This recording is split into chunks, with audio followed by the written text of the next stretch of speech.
If your HP EliteBook 865 won't display anything after powering on, this guide walks through effective recovery methods, startup diagnostics, repair procedures, and command line tools to get things working again. A lot of errors pertain to this problem, and we're going to go ahead and jump into what should hopefully be a pretty straightforward process, guys. And we're going to go ahead and jump right into it. First thing I'd recommend doing would be to actually go ahead and boot to the troubleshooting utility on Windows 11. So if you do a hard power off 3 times in a row, Windows should automatically attempt to launch the startup repair utility. And if it doesn't find anything, it will give you the option to select advanced settings, in which case it will take you to a screen that looks like this. Now, if it does not take you to a screen that looks like this, or you're unable to get to that, you can also download the Windows 10 Media Creation Utility, or Windows 11. They probably will make a creation utility for Windows 11 at some point. And it doesn't really matter, you can actually run the Windows 10 utility on Windows 11 as far as I'm aware. And you should be able to run the troubleshooting utilities built in within it. So you just would go ahead and download it to an ISO file and then burn it to a DVD or USB. It'd have to be about 4 gigabytes or more. It couldn't be a small USB flash drive, and it couldn't be a CD. It'd have to be a DVD.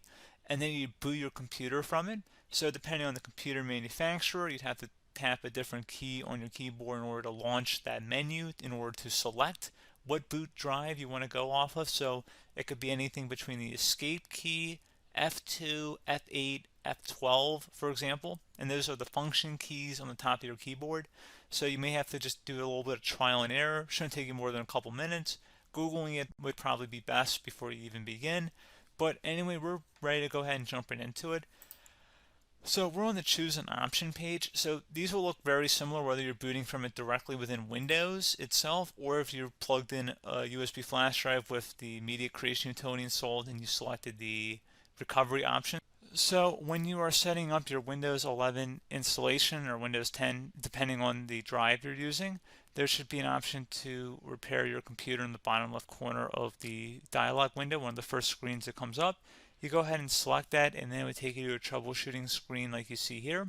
And you want to go ahead and select troubleshoot, reset your PC, or see advanced options. And then there are going to be a whole bunch of options in here that we're going to explore in today's video.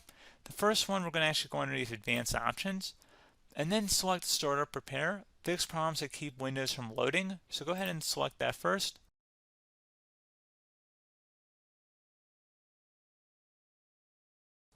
Okay, so you can see it could not repair our PC. That was our first option we could try. Something else, if we go back into advanced options here and then select troubleshoot, we're going to go underneath advanced options again. You can go ahead and actually access safe mode by selecting startup settings. And then if you select the restart button, you have the option on the screen select safe mode with networking, which will give you a key on the screen. It'll tell you which key to press to enter that. I believe it's the F7 key. It'll do that for you. I'm not going to go over that in today's tutorial because I don't really want to go into safe mode, but you're more than welcome to attempt that by going into here and then selecting restart. Again, it'll launch another screen. It'll say what key do you want to press, and it'll give you like 7 or 8 different options, and you want to select safe mode with networking. There's also an option for a command prompt too, but that's going to be something we're going to cover later in this video, and we don't even have to go through that in order to access it. So that's why I'm not going to really push for that, because unless you know exactly what's causing the problem, you probably don't need to go into safe mode. Unless you're trying to recover files, in which case then you definitely can go into safe mode, but we're trying to actually recover our computer here. So I hope that makes sense. Something else we can also try here as well would be to uninstall updates, remove recently installed quality or feature updates from Windows. So if you go ahead and select that, you can uninstall the latest quality updates, which generally is the more day-to-day updates. Feature updates are the less regularly released ones, like the big ones. I would equate it to service packs in like Windows 7 and Windows Vista and Windows XP. So larger updates that occur once or twice a year at most. And the quality updates are more just a regular update. So probably obviously depend, it'll take longer if you're going to try and uninstall the latest feature update versus quality update. And maybe you don't need to go back that far. So just giving you guys a couple of pointers with that. Something else you can also look at here, and we're going to jump into the command prompt in a little bit, but you can select System Restore, which will use a restore point recorded on your PC to restore Windows. And this is something I would highly recommend here, guys. So select Next. Assuming you have a restore point saved on your computer, you go ahead and select the most recently created one, and you'll select next, and then you'll select the drive. You shouldn't actually have to select the drive. You can scan for affected programs, but we're going to keep it all default here, and then we're going to select finish. So once started, system restore cannot be interrupted. Do you want to continue? I think we're going to select yes. I don't think we have anything better to do on our computer right now, so just give it a moment here to initialize. It will take a couple minutes to run, obviously depending on how large your hard drive is and how much is saved on the system restore point. So just give it a couple minutes here.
Okay, so you can see the system has been restored successfully.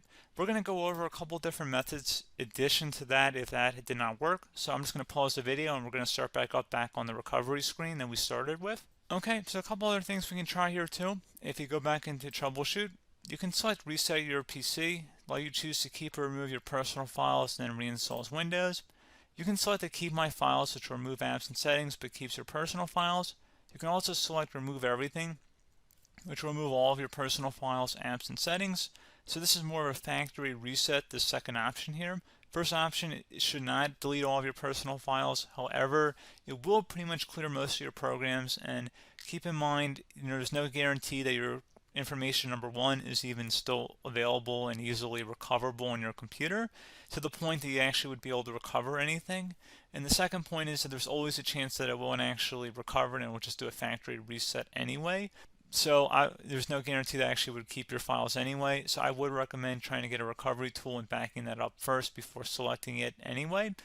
But again, those are a couple different options. And then something else you can try here if you go back to the choose an option. Another option, if you go underneath choose an option and select troubleshoot, advanced options, and now select where it says command prompt. Okay, so the first thing we should do is type our main hard drive here. In most cases, it should be the C drive. So you just do a C colon and then hit enter on your keyboard. So once you're underneath the C drive, we're going to type in dir and then hit enter on your keyboard. It should have program files, users, and windows all in there. That's how you know you're in the right directory.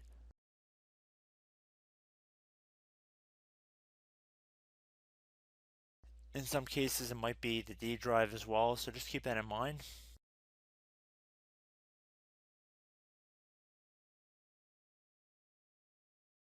Next thing we're going to do is type in cd space / Windows / system 32 / config,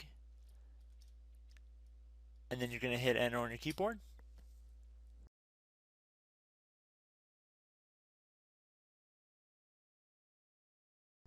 So now you're going to type md space backup.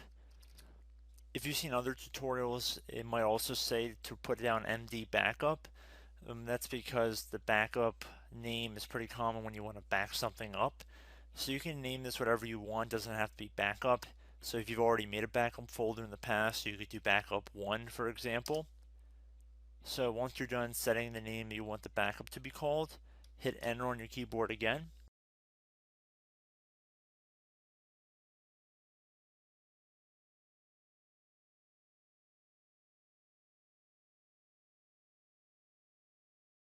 At this point, you want to type copy, C-O-P-Y, space. Then you want to do the star symbol above the 8 key. Then do a period or a dot, whatever you want to call it. Then another star sign, and then another space, and then type backup. And then hit enter on your keyboard.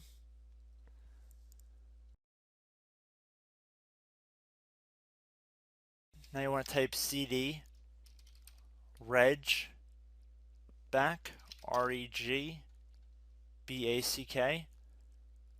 and then hit enter on your keyboard. So now that we are under the reg back, so now you want to type dir again, and then hit enter.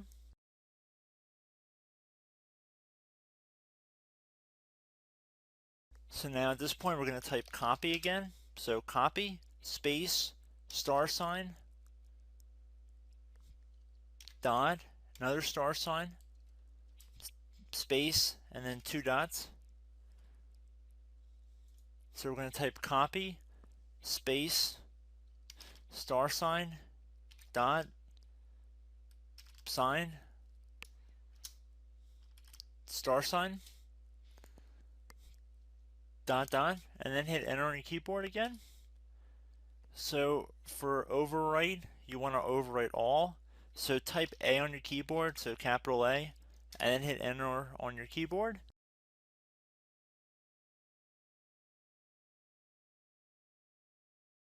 So at this point, you should be good to go. You can close out of the command prompt window, and if you accidentally continue to Windows 10, you should be all set. So I hope one of these 3 or 4 different methods we went through in this tutorial helped you guys out.